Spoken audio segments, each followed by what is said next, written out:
తుర్కాంజల్ హైదరాబాద్ అమృత్ తుల్యా అని ఈ షాప్ లో టీ తాగడానికి వెళ్ళాను అనమాట. ఏదైనా తినాలంటే డబ్బులు బొక్క అని చెప్పి ఆలోచించి నేను టీ తాగడానికి ఎందుకు వెళ్ళానంటే ఇక్కడ ఫేమస్ బెల్లం చాయ్ అని రాస్తుంది. నిజంగానే ఫేమస్ కాదో చూద్దాం వెళ్ళాను అనమాట.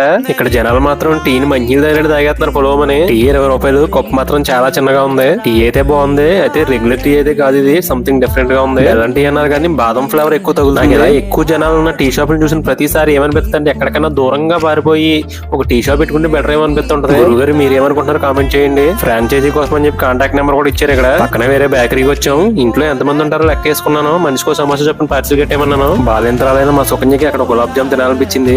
ఏమండి నేను గులాబ్ జామ్ తింటాను, మా అమ్మకి చెప్పకండి ప్లీజ్ అందే. ఎవరికి చెప్పనని చెప్పాను. గురువు గారు మీరు కూడా ఎవరికీ చెప్పకండి ప్లీజ్. ఇది కోవా గులాబ్ జామ్ అంటే టేస్ట్ బాగుంది కానీ తినడానికి లాక్కోలకు పీకోలకు చాలా ఇబ్బంది పడ్డాను. పెట్రోల్ బాగా తక్కువ ఉందని తెలిసిన కొట్టేద్దాం తర్వాత ఆలోచించాను. ఇదో పెట్రోల్ అయిపోయింది మొత్తానికి. నాకు నేనే మనసులో ఏమనుకున్నానంటే అరే గనియా నీకు బాగా దోలు తీరిందిరా, నీకు ఇలాగే ఉండాలి అనుకున్నాను. పక్కనే ఉన్న ఇంటికి వెళ్ళిపోమని చెప్పి నేను ఒక 1 కిలోమీటర్ నడిచి